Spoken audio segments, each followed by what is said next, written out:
So what we're going to be doing today is we're going to be removing the center console. So for starters, what you really want to be doing is taking off this vent here, because this allows us to get access to these switches. So really what I'm going to be using is just a small screwdriver. Be careful not to mount the dashboard while doing this as well. You can use other tools such as trim removal kits, etc. and all that lot. But today I've got the trusty old screwdriver. So yeah, small, flathead, and yeah. So when I'm going to remove this vent, I'm going to use a microfiber actually to protect the dash. So I'm just going to line this up here and do that.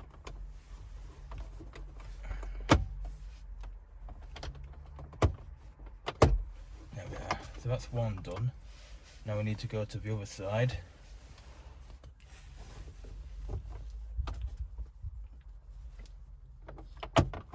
There we are. And that should just come out like that. Okay, so the vents are out, and now we need to remove these switches. So really all you have to do is get behind and pull forward like that, and they should just slot out. So we'll do this every single one of them. We'll come back to the hazard switch, but yeah, they're all out. And what we'll do is actually, to be fair, we will take this one out as well.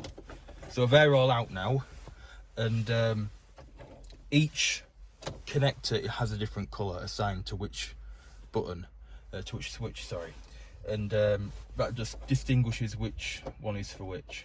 So the blue is for the back window, that is for the aircon, which is green. The hazard switch is a big one, so you'll know what that is.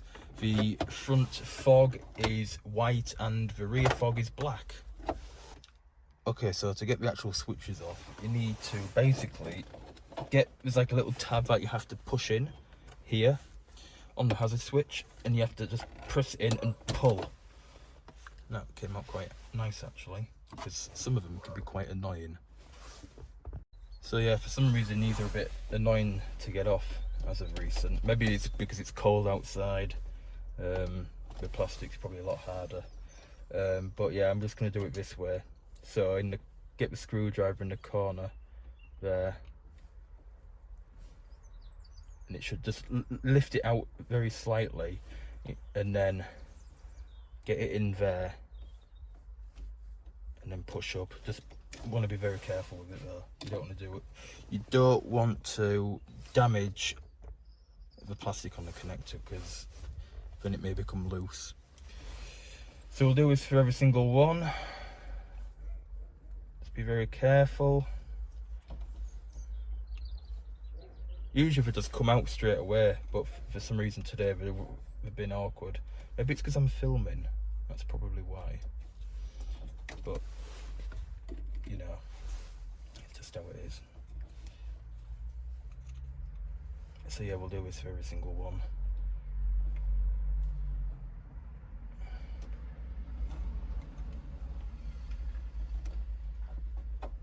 There we are. Nice and easy. Well, that's if it came out nice and easy. Today they were a bit awkward. So now we're going to turn our attention to the radio. Now you may have an original Rover radio, or you may even have a aftermarket like what I do in here. So the first order of business is to take off the bezel, and to do that, I think with this one it's pretty simple. I think you just have to pull it off. It may be different for yours, it may be the same, but usually it's a case of just getting it off. Actually, you know what I'm going to do? I'm going to take this off first, because then it'll make it easier for me. I'm going to be careful because it's a bit... There we are. Now, to get the radio out, you can use two prongs like this for either side, and that'll allow us to get it out. So really you want to stick it down here where the holes are, and for this side as well, and then you want to pull. Let's make sure it's in properly. There we are. So now that's come out, we won't need them again, and it should just slide out like that. And what we have here is the coaxial cable for the aerial, and these are for the actual, there we are, these here as well. So I'm going to take off the coaxial first.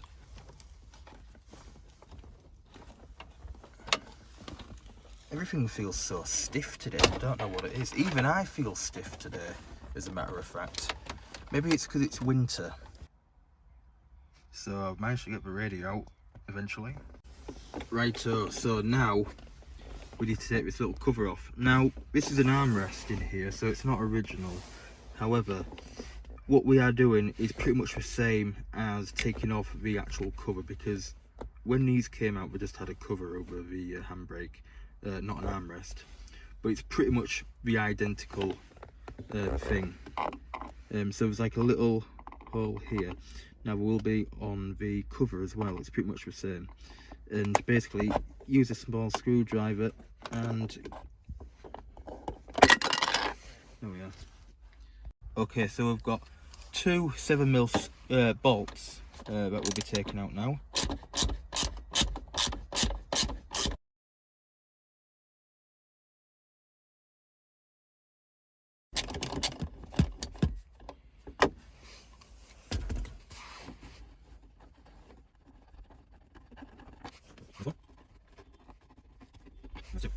So yeah, they're out now. So in reality, if you've just got the cover, this should just come off now. But because we have the armrest, we're going to have to do something different. So if you do have an armrest, watch this part, but if you don't, you can skip this part. To get the storage unit out, basically you just pull it back here up. It should just pop out the back, and then up here you want to pull this up, because there's two little grooves that this sits in, and then just pull back and it should just lift out like that. Right, so I've just freed this armrest up from this bit here, and now we just need to push this back. So once you've pulled it back far enough, it will clear that bracket. So now we can move it forward like that. I'll move the gear stick into third just to give it some more room.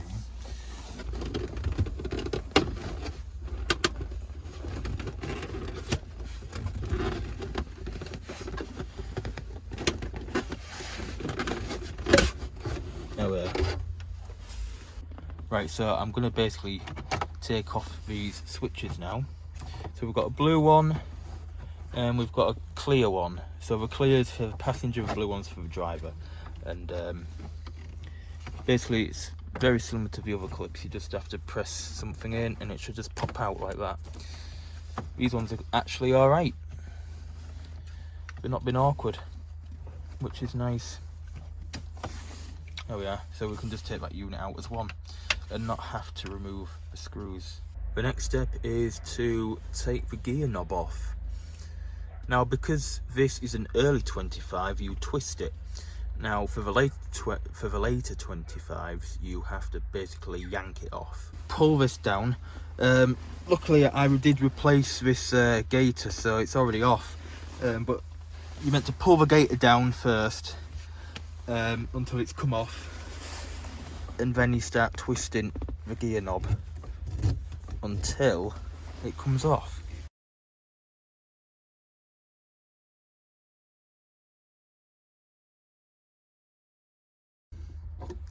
There we go. So yeah, this is the older version. The new one's more rounded and you have to pull it off instead. The next part is getting these two screws removed. So there's two on each side, so we'll do the passenger side first.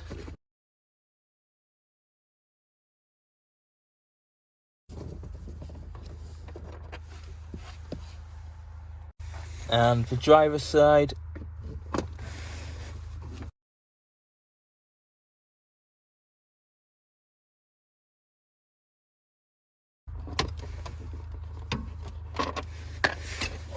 There we are.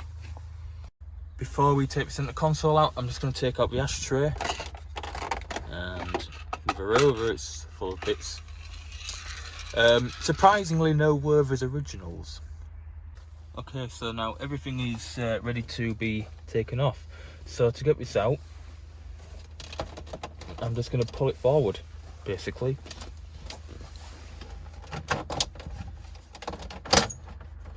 There we are. Just slot these connectors through the holes, like that. And there will be a few extra cables for the 12 volt, so we need to take those out as well. So they're just located behind, so really they just come out like that.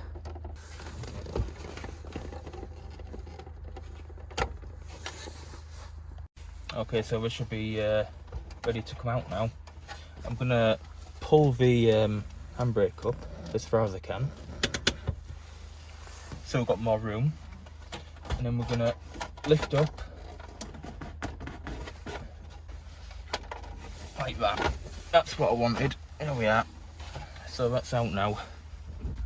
So yeah, that concludes today's video. The reason why I'm taking out the dash is because I need to get the carpet out, because the carpet is absolutely soaking wet due to leaks. And yeah, that's fun. So we'll be taking the seats out, the back bench, and getting the carpet out basically in the next video. So yeah, thanks for watching, and yeah, hopefully it won't be as awkward. I'll probably wait for warmer weather next time.